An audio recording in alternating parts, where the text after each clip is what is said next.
It seemed clear that you couldn't just write a script about two women sitting around talking. You know, that no one was going to be interested we might be interested in it, but no one was going to make it.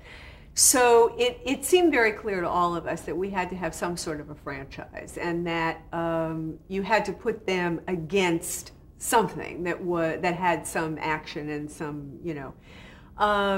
And as I said, Filmways had had a lot of success that year with Fuzz. And we all thought that New York was the funniest of all cities to put something in. And we were trying to write a comedy that had a serious storyline, but it was definitely going to be funny. That was the initial intent, although the television movie didn't really turn out to be that. The feature was supposed to be that. And we were kind of trying to follow this Fuzz model, you know, because that was what Filmways asked us to do.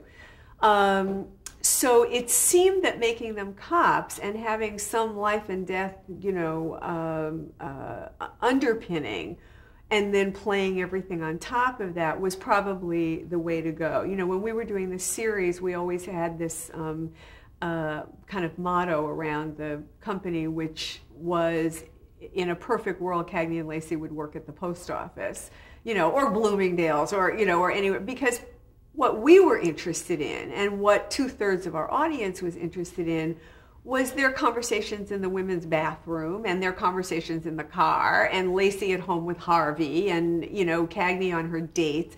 The cop show was like this little skeleton that we would pin the rest of the show on every week, you know. So, so Cops and New York became important to us in order to have something to be the base. That was really it. When we went to New York to do the research in '74, they introduced us to several female cops. It was very hard then for women cops to make detective, although there were a couple. And all the women detectives and cops had male partners if they were going out in cars. And it was very new in the mid to late '70s that women would be allowed to work with other women, you know. So we were, in fact, a tad ahead of our time. The truth is, by the time the show went on the air, we were no longer ahead of our time. As a matter of fact, Barney kidded me for years, because when we got the movie picked up at CBS, I said, well, you know, it's just too late. Nobody's going to be interested in this anymore. I thought the time had passed. I thought it was, you know, we were so ahead of the curve when we started, and I felt we were so behind the curve when we actually got it made.